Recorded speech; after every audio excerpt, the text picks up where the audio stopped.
Tonight on CBC Vancouver News.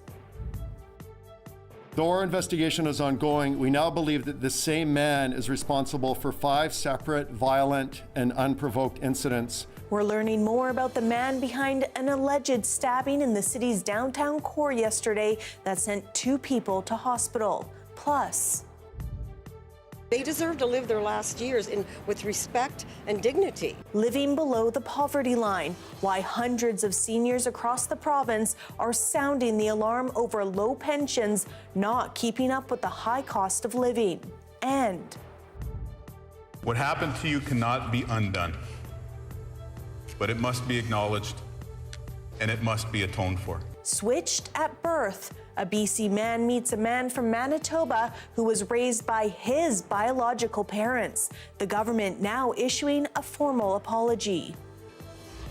This is CBC Vancouver News.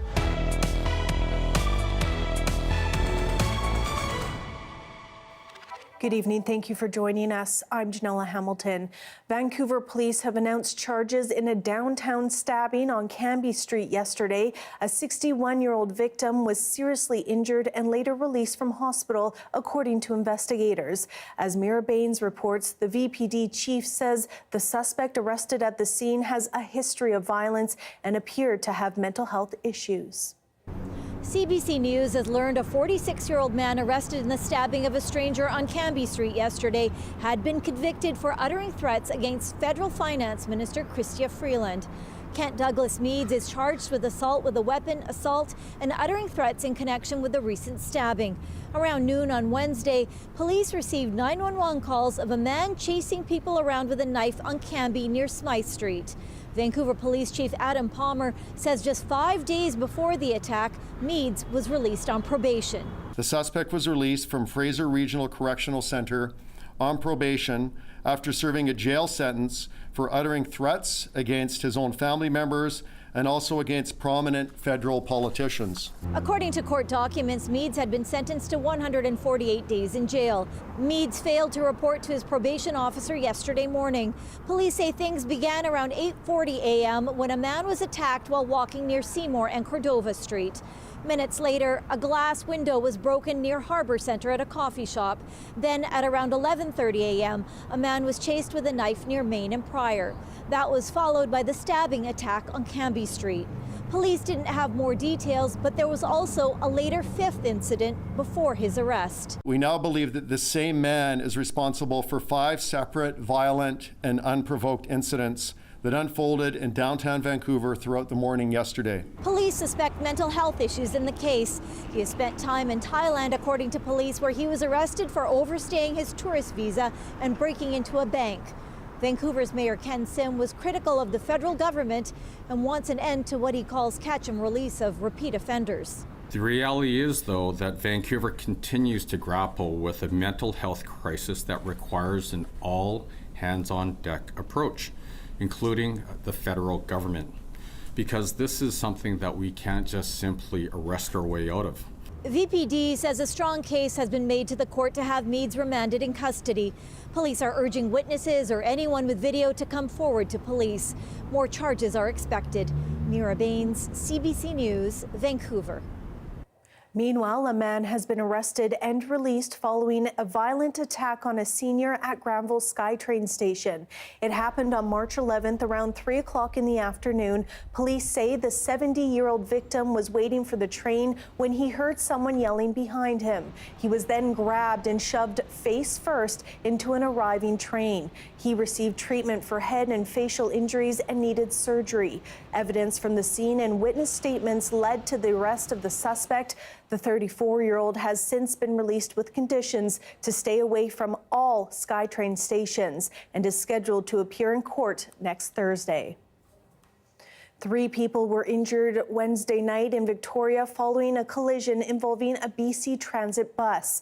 Police say witnesses observed a speeding car run a red light and hit the side of a truck. That truck was then propelled into the front end of the bus. No significant injuries were reported from the bus passengers or driver, but the truck driver suffered serious and possibly life-altering injuries, and the driver and passenger of the car had minor injuries. All 3 were taken to hospital for treatment. Homicide investigators say a man has been charged with second-degree murder in connection with a woman's death at a home in Vancouver's University Endowment lands last week. 35-year-old Yang Christopher Liang has now been charged in the killing. iHit says the man knew the victim, and investigators believe this may have been a case of intimate partner violence. The case is now before the courts. Surrey parents are once again raising the alarm over the lack of classroom space in schools. 2 schools announced this week they are closing their doors to new enrollments for any students living in the area. Our Sarab Sandhu has more from stressed out parents. The Surrey school public crisis is hitting a new low. 2 elementary schools, Latimar and Bay Ridge, are saying no to any new enrollment, even to those students living within their catchment.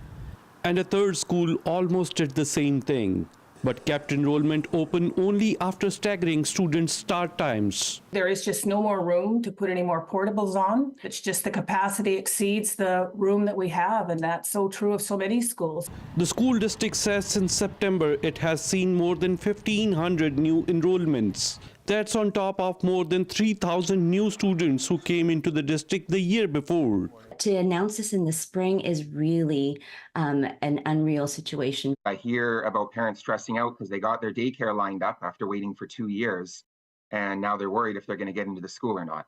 The district says those who can't find space within their catchment areas will be directed to other schools, an idea that some say bring its own challenges. Think about your kindergartner walking half an hour to their school and then trying to volunteer in your classroom to stay connected with that new school community is extremely difficult. The school district says overcrowding in schools is reaching a critical point, and they are desperately seeking more help from the province to build more schools. The population growth has been exceptional in Surrey. We're looking at innovative things like prefabricated expansions, modular expansions for schools, for grade schools and high schools. Surrey District's Parent Advisory Council says currently there are more than 350 portables being used in Surrey School, housing more than 9,000 students. That number is equal to 18 brand new elementary schools. And with Surrey's population expected to cross 1 million mark by 2046, overcrowding in schools is set to become even a bigger challenge for the city to tackle. Saurabh Sandhu, CBC News, Surrey. The BC government is launching a new flood strategy to help communities prepare for future disasters. It says about $39 million will be invested in dozens of local climate adaptation initiatives. The province says local governments and First Nations can use the money for small-scale structural flood projects and improvements to community flood mitigation strategies. The Metro Vancouver Regional District is proposing a pilot program that would allow alcohol consumption in 6 additional regional parks. The parks include Boundary Bay Regional Park, Brunette Fraser Regional Greenway, Campbell Valley Regional Park, Capilano River Regional Park, Derby Reach Regional Park, and Iona Beach Regional Park. The pilot program would run from the end of this June to mid-October, with alcohol consumption allowed at any time during park hours. But Fraser Health Authority is cautioning the proposal, warning it could increase impaired driving, violence, and over-normalization of drinking. Seniors gathered across the province this afternoon to rally against shrinking pensions, which they say are not keeping pace with the rising cost of living. As Michelle Gomez reports, they're calling on the government for more funding. Seniors' rights matters too. Advocacy group Seniors Tin Cup held rallies in 7 cities across the province today. Over 100 seniors gathered at the march in Vernon. We're marching because seniors cannot live just on their pensions. It's impossible to live on $1,200 a month. Rick Wilson gets around $2,000 a month from his pension. He says his wife, who stayed home to care for their children, gets about half of that. The minute I get that increase, it disappears because your hydro, your phone, your gas, and the things you got to have. You got to have your house insurance, you got to have your car insurance. In Surrey, a group gathered outside MP Carrie Lynn Finley's office. Organizer Sue Reed says many seniors live below the poverty line, sometimes having to choose between essentials like housing, food, and medication. I hate to say this, but it's almost like, well, they're older and they're going to die anyway, so why put the money out there? Well, no, they deserve to live their last years with respect and dignity.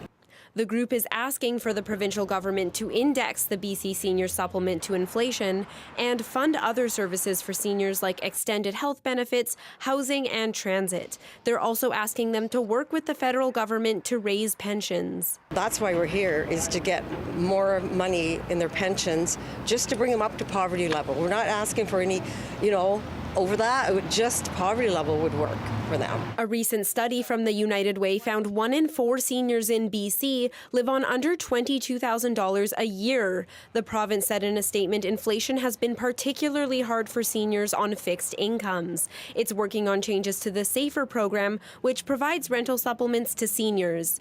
Michelle Gomez, CBC News, White Rock. Quesnel City Council is condemning a controversial residential school book distributed by the mayor's wife. With my dad going to residential school, she brought up a lot of stuff. Let me tell you. It was contesting that they didn't exist. They weren't there. Those things are real. They are actually real, and they did happen to Indigenous people who went through the school, right? Mayor Ron Paul confirms his wife gave out several copies of the grave error to residents. The book denies that Indigenous people lost their language and culture and minimizes residential schools' traumatic impact. City Council, including the mayor himself, voted unanimously to denounce the book. His wife did not respond to CBC's request for comment. A BC man who lost more than $700,000 in an investment fraud is thankful that he was able to get his money back. He credits this to the actions taken in a Manitoba fraud case that happened around the same time. Vera Lynn Kubinick reports. A Vancouver man says he was devastated when he learned a fraudster had taken the money he sent by wire transfer to what he thought would be a safe investment for his business. Alan Landa operates 2 businesses in BC, one in real estate development and the other that sells arcade games all over Western Canada. In November 2022, he was searching for a placement for his investment money to get a good interest rate on it until he would need the money for his business. He got a phone call from someone identifying himself as an investment advisor with a bank. After several calls and emails, Landa decided to invest more than $735,000 through the man in what he thought would be safe investments. He sent the money in 2 wire transfers that went into a bank account of a company named B21 Trade Canada Limited. He later learned the person who contacted him was an imposter, fraudulently posing as an investment advisor at a bank. I couldn't believe that I blew my nest egg. I just honestly, I wanted to curl up into a little ball and never be seen again. Around the same time as Landa's fraud case, a similar case happened in Winnipeg to Peter Squire, who lost more than $600,000 in a fraud involving the same company, B21 Trade Canada. Landa was told the bank account was frozen, and he credits actions taken in the Winnipeg case for that. Every phone call, every word spoken went through my head over and over again, and I kept going, well, that was a red flag. How did I miss that one? Oh my God, how did I fall for this? When the bank account was frozen, the alleged fraudster could not remove the money, and Landa filed a lawsuit in BC Supreme Court. He succeeded in getting a court order to get his money back. I would say fraud is very bad right now. I would say it's probably the worst it's ever been. Sergeant Shiv Gill heads the Vancouver Police Department Financial Crime Unit. He thinks fraud increased during the pandemic when people did more business online. It's devastating. So the people who are victimized, the emotional impact can be quite severe. They're embarrassed. They can't believe that they fell for this scam, so they have difficulty telling people. I've noticed actually they have difficulty reporting it to the police. To help reduce the problem, Sergeant Gill says he'd like to see government change banking regulations so that banks and credit unions would be obligated to repay money to account holders if they lose funds through fraud. Virilyn Kubanek, CBC News, Winnipeg. A climate activist from Pakistan who has been in Canada for 5 years on a study permit is hoping federal officials pause his deportation. According to his lawyer, Zane Hawk, who is now married to a Canadian, has been deemed inadmissible because progress on his studies lagged. We're just trying to get our head around what life in Pakistan will look like. And I think it would be uncomfortable for everyone involved because it would be a huge cultural shock for Sophie. Hawk was a spokesperson for the group Extinction Rebellion and a co-founder of Save Old Growth. He was convicted of 5 criminal mischief counts related to civil disobedience. His wife applied for a spousal sponsorship to keep him in Canada, but his deportation deadline, April 22nd, is likely to arrive before the application is processed. They're hoping the CBSA uses its discretion to pause the deportation. They may never know what happened in a small Interlake hospital nearly 70 years ago, but 2 men switched at birth in the 1950s received an apology from the Manitoba legislature today. One of those men, a resident of Seashelt here in BC, Karen Pauls has more on the apology and their reaction. What happened to you cannot be undone, but it must be acknowledged and it must be atoned for. An apology, years, decades in the making. Richard Bouvet, I am sorry. Edward Ambrose, I am sorry. Eddie Ambrose, now of Winnipeg, and Richard Beauvais of Seashelt, BC, were born on the same day at the Arberg Hospital in 1955. In 2022, they discovered through a DNA test that they'd been raised by each other's biological families. There's a big trauma in there. There's a big emptiness in me. Beauvais was raised in a Métis community and is a residential day school survivor who was taken from his family during the 60s scoop. Ambrose grew up Ukrainian, at one point living with a foster family. He recently got his Métis citizenship. The 2 men spoke about what it was like to meet for the first time this week. It's emotional for meeting someone who is you, but I am him. It's a reverse. We wondered which one was born first and who was older, but he's bald, so he's got to be older. That's it. This isn't the first case of switched babies in Manitoba. I just want to know what happened. 2 other sets of men from Northern First Nations found out they were switched at a federally run hospital in 1975. They want answers. They want answers. They want answers. Health Canada determined the switches were accidental. Still, Ottawa provided financial settlements and support services to the men and their families. A mistake was made. Their lawyer, Bill Gange, is now also negotiating with the province on behalf of Ambrose and Beauvais. My hope is that we're going to be able to work out a compensation package. Premier Wab Kinew didn't make any commitments, but Did tell them as part of the conversation today, we'll be there for the next steps. the previous Conservative government said the province has no legal liability. It didn't offer an apology or compensation. Meanwhile, the statute of limitations for cases like this has long expired. Karen Pauls, CBC News, Winnipeg.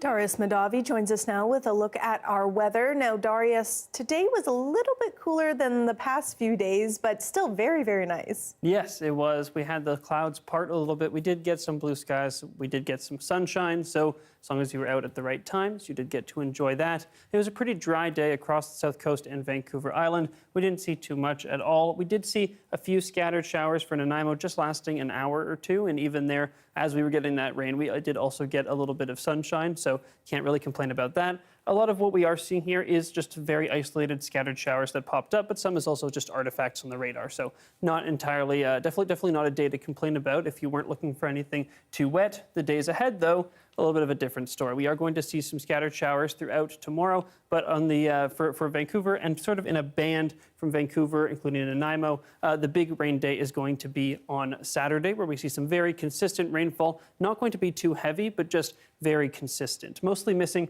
some places like Victoria, though. And for the North Island on Saturday, we are actually going to get a pretty sunny day, which we're going to see here. Again, tomorrow, a little bit of scattered showers across the board, but don't expect more than a few hours of it, just coming in and out. By Saturday, we do start to see clearing for the North Island, but pretty much everywhere else still a chance of showers, but again, most consistent in this band here. And then by Sunday, we do start to clear up across the region for a little bit more sunshine, no matter where you are. Thanks so much, Darius. It's March Madness in Terrace, where more than 90 teams are competing in BC's Junior All-Native Basketball Tournament. For one dad, the sport is all about connecting his son with the Indigenous identity and pride he never had growing up. Janella Hamilton tells us more about the hugely popular tournament and why it's about so much more than just basketball. Being able to watch my son play basketball, I've kind of dreamt about it. Gene Wolfe is a proud parent watching his son Uriah compete for the first time in the BC Junior All-Native Basketball Tournament, held this year in Terrace, with more than 90 teams competing. It's Indigenous March Madness. It goes back to the 1940s, when an all First Nations competition started for adults who first learned to play the game in residential school. 33 years now they've been running the All-Native Basketball Tournament up here in Prince Rupert. That tournament was always in Prince Rupert, and still is. A few decades after that, the junior tournament started, and it rotates around the province. This year, it's in the north.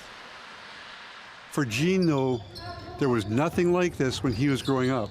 His gyms were the cement courts of East Van, an escape from poverty and destitution.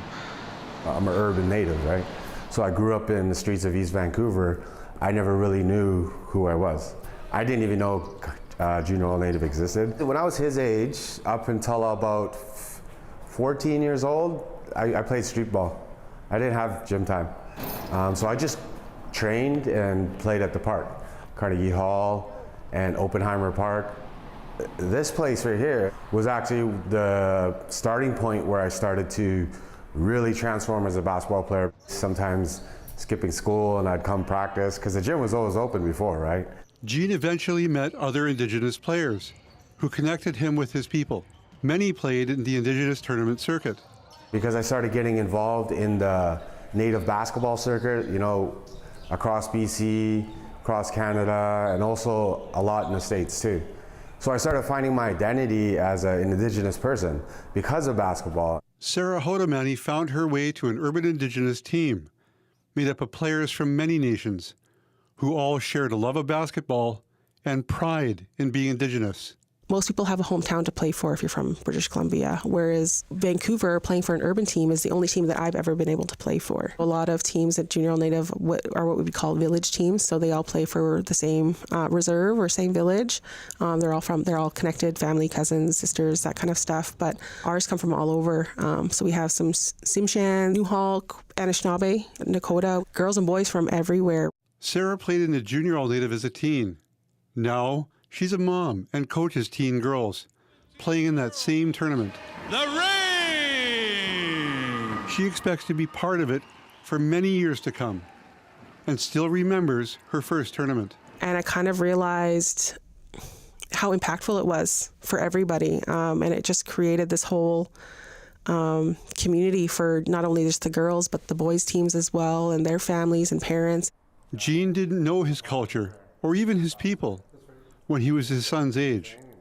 Uriah is learning how to play the game while also connecting with his community and what it is to be Indigenous. Indigenous peoples, we have a very tight kinship to basketball. When there was a lot of different laws, policies and stuff that didn't allow us to practice our own traditions publicly, we utilized basketball so that we can still connect, still battle amongst our nations, and more importantly, bringing us together, right? I really think it just creates this community, this safe place for Indigenous youth in the city, which you don't find very often. Well, even though it's just basketball and I'm playing basketball, but it was like a home. it's vital. It's not just a basketball tournament, you know. Players are from First Nations villages and urban centers that dot the BC landscape. Today, Jean's son Uriah is entering a basketball world that has Indigenous culture and pride tightly woven in it. I never got to play in Junior All-Native, so it's bittersweet to see him get the opportunity. You can't really push it too much because I don't want to be that father that kills his spirit for basketball because I pressure him too much. He's inspiring to me because of how hard he works, even though he's only 10 years old, right? What do you like most about ball? That I could play with my friends, my team winning, and seeing my aunts. And Your dad's up there? What do you think about when you watch your dad play? that he's really good. I hope I beat him. Hope you beat your dad? I don't know, what do you think, Gene? I think he's going to be better than me. I think he's going to be bigger than me and taller than me. He's definitely going to be more healthier than me at going through his teens because I feed him really well. I hope he beats me. Yeah, I have no problem with that. It's very important for me to see him connect with his Indigenous roots because it helped build who I am so that I can provide opportunities for him. What wins games? A defense. He's got it. Wamish Hamilton, CBC News, Vancouver. Spring is in the air, and so too are cherry blossoms. We'll learn more about the history of the beautiful trees, how they got to Vancouver, and some interesting facts you may not have known when we come back.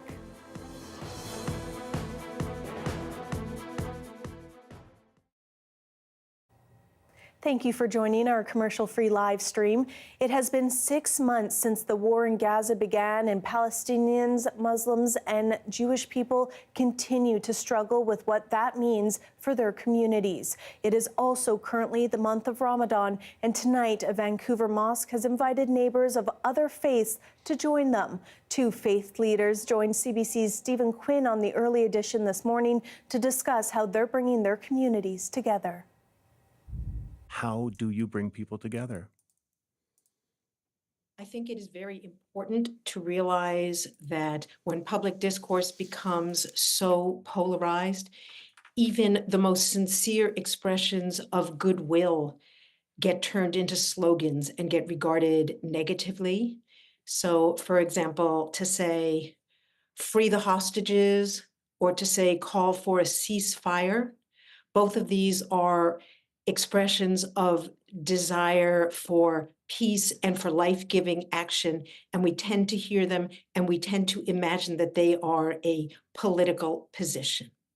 I think that coming together around prayerful language, where we talk about life, we talk about peace, we talk about what it means to all be human beings together in this created world, gives us a chance to step outside of the language that is sloganized. You say, Haroon, we are just people, and regardless of whether we're Muslim or Jewish or Christian or whatever, but can you actually do that when your faith is so important to you? It's such a part of the way you live. Well, of course we can. Like Stephen, we belong to the Abrahamic faith. It's all the same line. You know, it's the religion of Abraham, of Moses, of Jesus. You know, Palestine is the birthplace of Jesus Christ. This place is a holy land for all of us. And it should really be a beacon of peace. Yet it's anything but currently. But that's not to say that it can't be. You know, even the most intransigent enemies become allies, and it can happen. It's not impossible, Stephen. And so I think really ultimately the message is that if we can get together a disparate group of people of all faiths, all backgrounds, if they can all get together and communicate effectively, strategically, we can affect the change that we want to see in this world. Be the change you want to see in this world.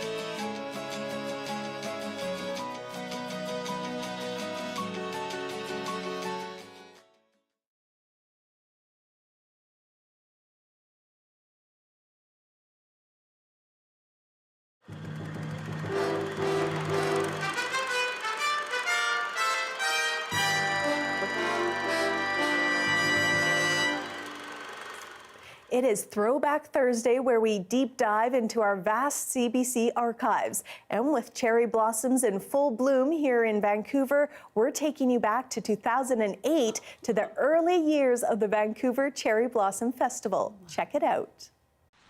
Snow may still cover much of Canada, but in Vancouver, the cherry trees have begun to blossom. And no one is happier than the city's Pink Lady. 2 years ago, Linda Poole borrowed an idea from Japan and founded the Vancouver Cherry Blossom Festival. After all, the city has 36,000 cherry trees, and when they blossom each spring, well, just listen. They inspire gardeners, they inspire poets and artists and musicians with new composition. You like your cherry blossom. I love them, but I'm not alone. She's right about that. Here's Jessica Tremblay from Burnaby, one of thousands of poets from 36 countries who entered the Cherry Blossom Festival's haiku contest. Haiku, that three-line poetry style also borrowed from Japan. I think the best haiku reflects those moments that, the here, the now, moments that will not last. And same thing for cherry blossoms. Tremblay's entry was one of the winners. Late for work, cherry petals in my hair. For those 8 words, Tremblay's haiku and the other winners will be displayed on the inside of buses throughout the Vancouver area. Not exactly immortality, but apparently that's also one of the lessons of cherry blossoms. Because of its ephemeral nature, it's to teach us to celebrate life now because it's also fleeting. But maybe with a little luck, life can also be as beautiful. Bob Nixon, CBC News, Vancouver. Joining us now is Linda Poole, who you may recognize from that archives piece. Linda, aka the Pink Lady, living up to the name today, is the founder and creative director of the Vancouver Cherry Blossom Festival, which starts next week. Thanks so much for being here, Linda. Great to be here with the cherry blossom. Oh, I know. What a time of year. And I know you're very passionate about cherry blossoms. I want to take people back a little bit in history, though, because cherry blossoms aren't native to Vancouver, and they have quite an interesting story as to how they came here. Can you tell us a little bit about that? You're right. It's over 100 years now.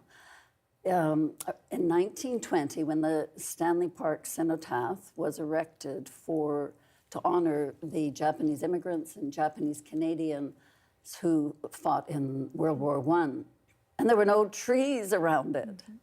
And then magically, 500 flowering cherry trees were gifted in friendship from Japan, from the mayors of Kobe and our sister city, Yokohama. So from there, everyone loved them, and Park Board planted more, and the demand grew. So we've had a long-standing love affair with the cherry blossom. It just blossomed. That's right. Now, Linda, there has been a few different varieties a part of the festival, and I don't know how many varieties are there of cherry blossoms?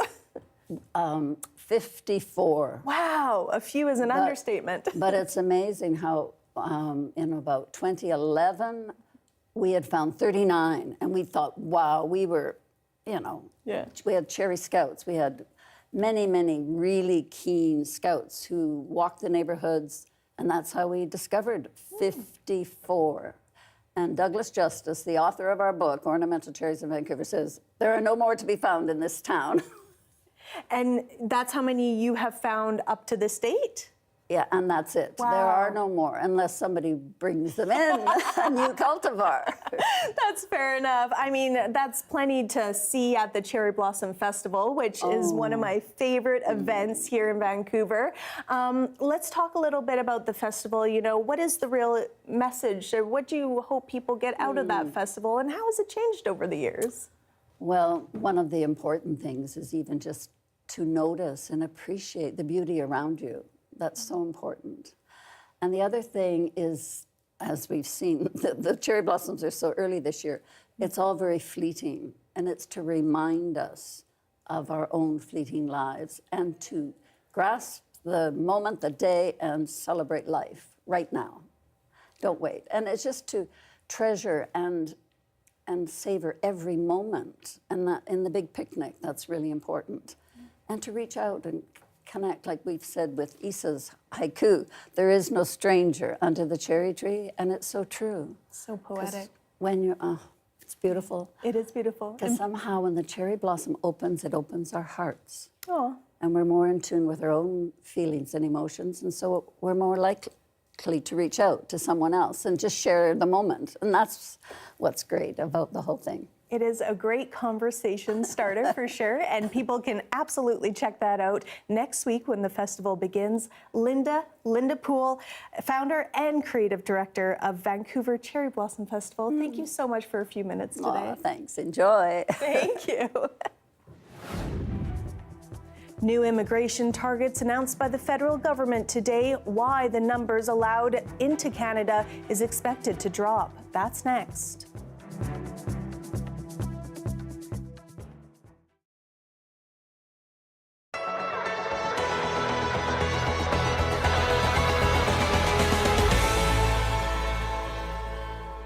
My right foot's still quite sore, especially today now, but that'll definitely heal. But I'm quite happy with the progress I've made, so it's healing up nice, and that's little to pay for for a good cause like this. Well, I was looking to get myself back in shape this year, so I decided, well, homelessness was a very big issue in every community, and I've heard for the last year or so everybody talking about it, but no one doing nothing. So I decided, well, I can walk, and let's do a fundraiser and see how much money we can raise and help out the people that are homeless. A little over 10,000. So is really good. I appreciate everybody that's given so far. We're going to help a lot of people with this money. He said instead of walking a mile in their shoe, he was going to walk 100 miles in their shoes. So it's 160 kilometers. So, it's quite a distance to walk. And, first day that he walked, it was just terrible weather. I mean, just terrible. And the wind being the huge component, and it's hard on his body. So after a bit, he got limping along, and he has a lot of grit, and he had to be really persuaded to put a stop to it. He's to be greatly admired for what he's doing. We made it this far. We did a lot of good things. We're raising money and going to help some good people. So that's what it's all about, coming out and doing something and making something happen. I'd do it again, no problem. It's definitely a worthwhile cause, and there's a lot of different causes out there that people can do a little bit to contribute and help out other people. It's like everybody has something they're good at. So if more people got involved and did things to help out, I mean, the island would be a much better place for everybody, not just a few. So that's what I'm doing, just trying to do what I can to help out whoever needs the help.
The immigration minister announced today for the first time ever, Canada will set targets for how many people are allowed into the country under temporary resident programs. As Rafi Boudjikanian reports, the goal is to reduce the level over the next 3 years.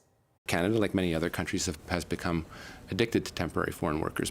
And it's high time to treat that addiction, the federal government says. Over the next 3 years, it intends to reduce the number of temporary foreign residents that make up Canada's population from 6.2% down to 5%, something the immigration minister wants to do carefully. If you look in those large categories, there are ones that we don't control. For example, the humanitarian categories. We are just now starting to get some control over the student category, which is a very large part of that.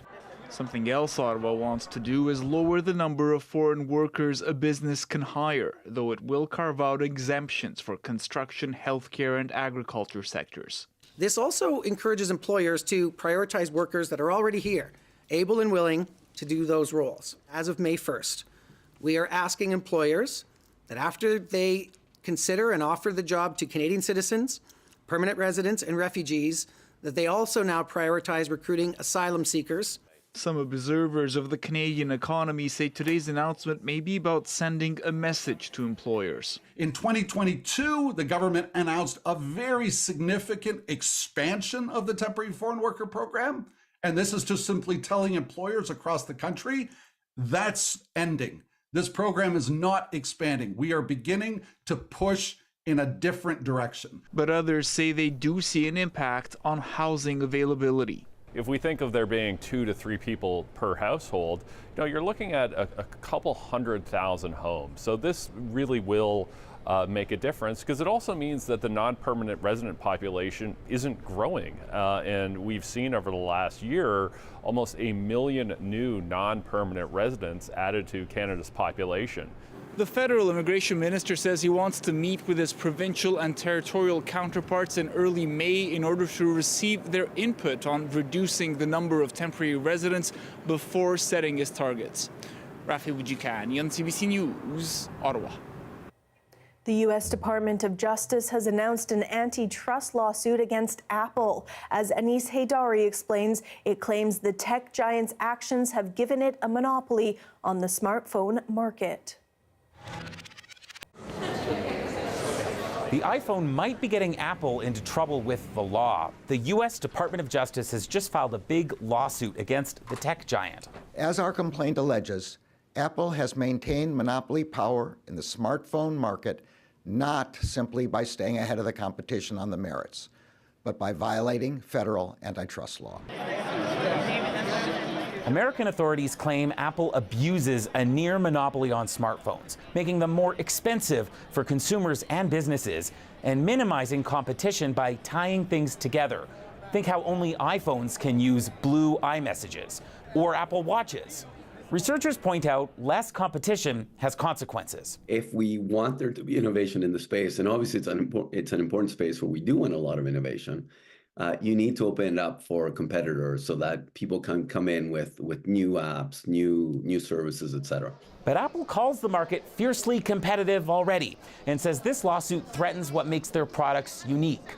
Traditionally, the strength of Apple has been they've kept everything very controlled, so they've kept it nice and streamlined and easy to use for customers and more secure. And so I think those are valid arguments. The question is, are they valid enough? Canada's Competition Bureau says it's aware of the case, but wouldn't comment on the impact here.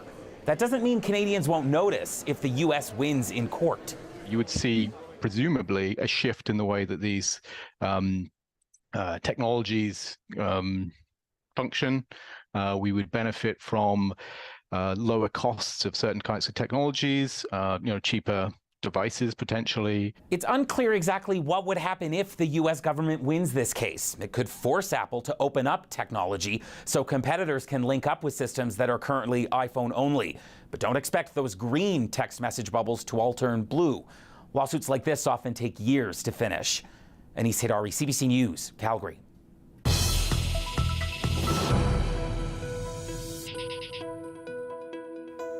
A medical breakthrough in the U.S. A genetically modified pig kidney has been transplanted into a human patient. And as Christine Birak shows us, it could lead to life-changing advancements. This is it. A genetically modified pig kidney. It was truly the most beautiful kidney I have ever seen. Thank you. A A team of surgeons in Boston spent 4 hours transplanting the first genetically modified pig kidney into a 62-year-old man. Once attached, almost immediately, it started working to clean his blood. Now, days later, a rare flood of emotion.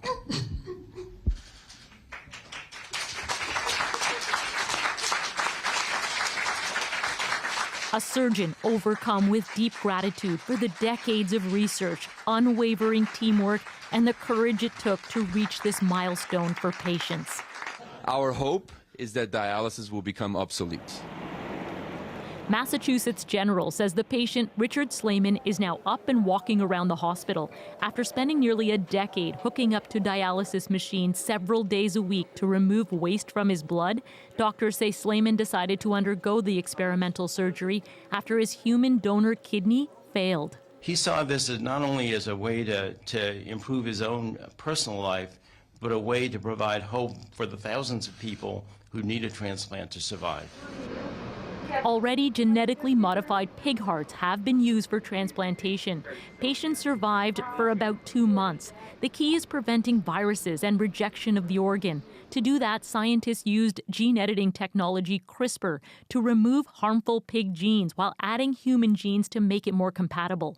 This is a truly exceptional and exciting advance both in biology and medicine.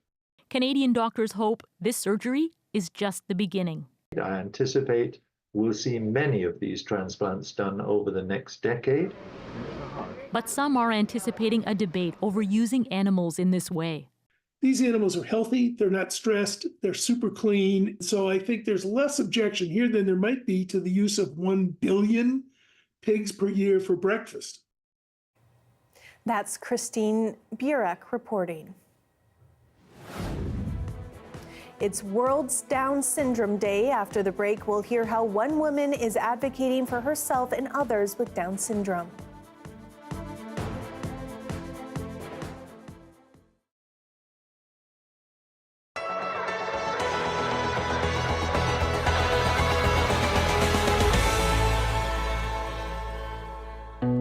Alex Gebreyohannes is an artist with autism. He was diagnosed after he moved to Canada with his family 11 years ago. He has challenges forming sentences, but art brings him joy. It's the way he expresses himself.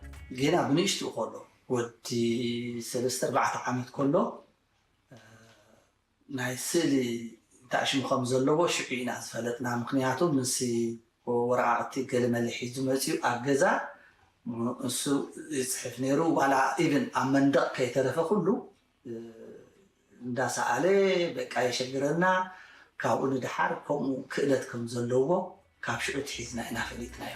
Alex's art consists of various cultural images, landscapes, and paintings from Eritrea and Canada. His art has been showcased at various exhibitions in Calgary as well as Edmonton. In order to ensure that Alex gets the proper training, his parents drive out to the city of Edmonton to meet with his art teacher, Fitzum Takhlamariam. They've been driving him there every other week for the past 5 years. As part of, how can I say, meditation, part of, therapy, art is like that one. Fitzum offers art lessons to students of all ages out of his garage. 3 or 4 of his students have special needs. Once they started drawing and painting, their behavior is totally changed, Of course, painting is also, it has its own excitement, and their excitement and their happiness is that one. If he got the spots of the colors, and the drawing really good, and he non-stop, he laugh, He's hoping to grow this garage operation into a larger school and says targeting support to the individual makes a big difference. In Calgary, Alex also goes to the National Arts Centre, which gives similar support to artists with disabilities. They offer paint, supplies, and space, plus a real community. There's a real energy to the space when you walk in the front door. It's one of the most welcoming spaces that I've ever been in. It's been really incredible just to sort of witness the camaraderie that comes with these artists really challenging themselves.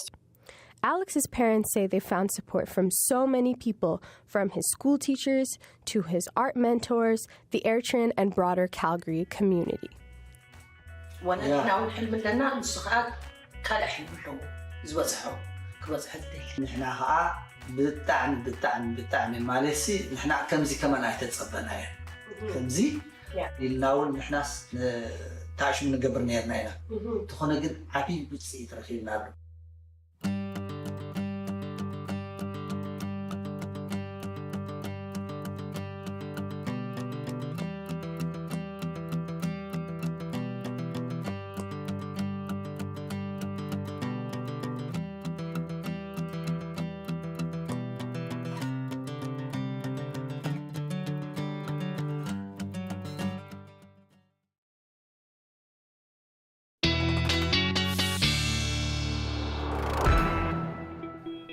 Darius Madavi is back with a look at our forecast. Darius?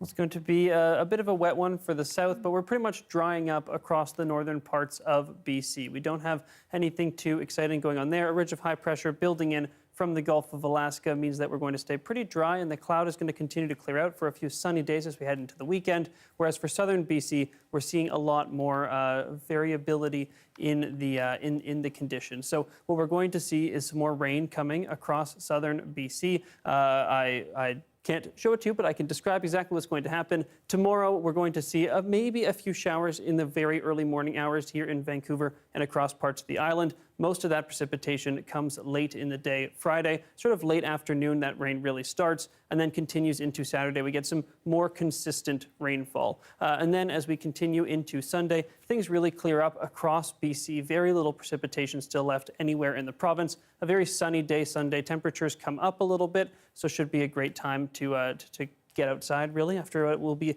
a couple very gray days, even more cloud building in tonight. But then as we head later into next week, a little bit of rain does return, some possible showers Monday into Tuesday for much of the south coast. But generally speaking, it's a fairly calm couple of days. We're not seeing any heavy precipitation, maybe a few showers and flurries for the tops of the mountains. For instance, the local mountains here in BC, probably going to get a mix of both rain and snow. But for some of the higher peaks, just some snow.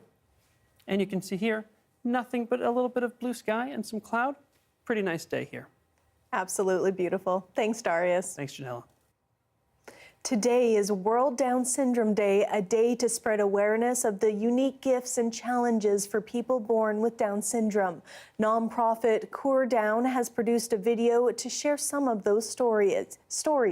It stars Canadian actress and broadcaster Madison Tevlin. Here's part of the campaign. Hey bartender, you assume that I cannot drink a margarita, so you don't serve me a margarita? So I don't drink a margarita. Your assumption becomes reality. But hey, if all your assumptions become reality, then assume that I can drink a margarita. So you serve me a margarita, so I drink a margarita. Assume that I can, so maybe I will. A very powerful video. CBC's Dan Burrett spoke with Madison on BC Today earlier about what World Down Syndrome Day means to her. Take a look. So you challenge a lot of assumptions in this video, whether it's, you ordering a drink or talking about very personal things. How do you think we can empower people with Down syndrome? People always assume that I can't do something, which is not right. Like peeling a banana or like doing a towel. That's so easy. It's part of life. Everyone goes through this. Everyone does this. Drinking, swearing, all that stuff. It's part of life. And this campaign, I feel so moving and so powerful that people can really relate to and get back to the story that we have Down syndrome, but it's the least interesting thing about us. It's a part of me, but it's not all of us. And we should all focus on our differences and not just how we are the same. Well, for most people, ice melting off lakes and rivers means summer is near. Why one swimmer is disappointed. After this.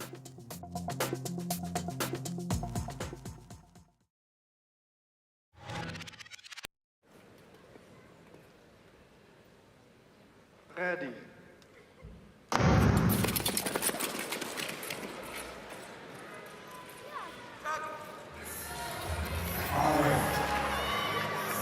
what you will do in the 2 blocks. Als je jongens, dat is een grote finale, een grote toernooi. Het zal zeker niet spannend vlug. Het is hier een afdeling die de leiding heeft overgenomen. Die staat nu in de 1500 meter. Natuurlijk de positie 3 maakt die om. De man is een wereldtitel niet verdedigd. En nu als hij de positie 3 strak voor zijn afgenomen.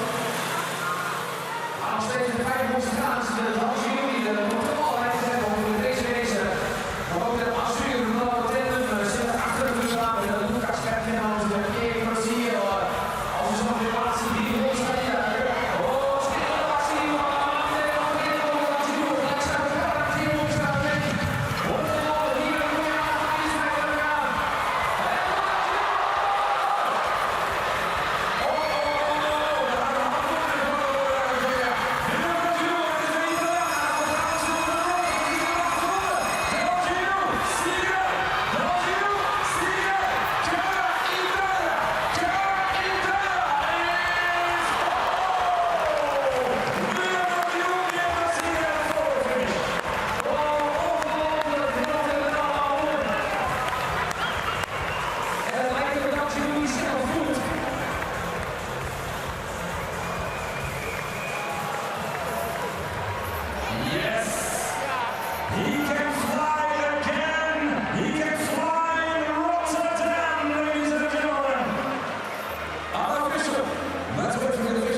Nee, maar het zegt ze wel dat wij kom je aan vol voor die overwinning gaan. Maar die elkaar, zoals wij elkaar samen uitschakelen. And in the situation like this, and it's also the first individual medal for Lucas Fernandez. Already kissing the fans. And it will be 2 medals in one race. There it is. And now it's official. He can fly. Flying Rotterdam is the 1,000-meter world champion, Leon Goldjuice.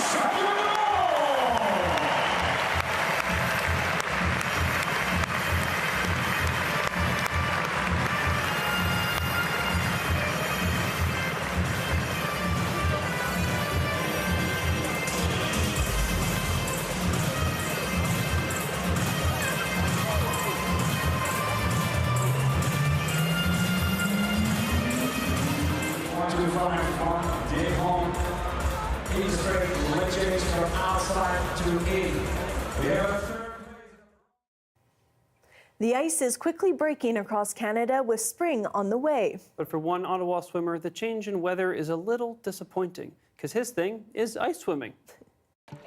The very first 30 seconds to a minute in ice water is just pure pain. The hands go numb almost within the first 2 minutes and the feet follow. Face also goes numb. Your animal brain is saying, get out, get out, get out. But once you get beyond that and become numb, it's a little easier.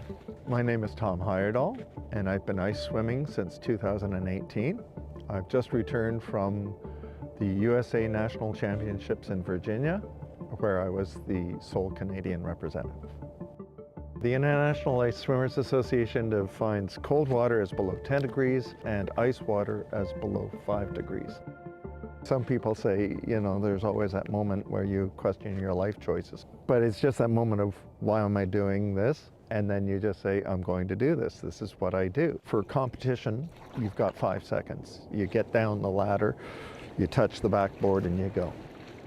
My first 25 to 50 meters is about calming that breath down and trying to my stroke, because there's a cold water response where you involuntarily suck in air, and it's like this, and you cannot prevent that from happening.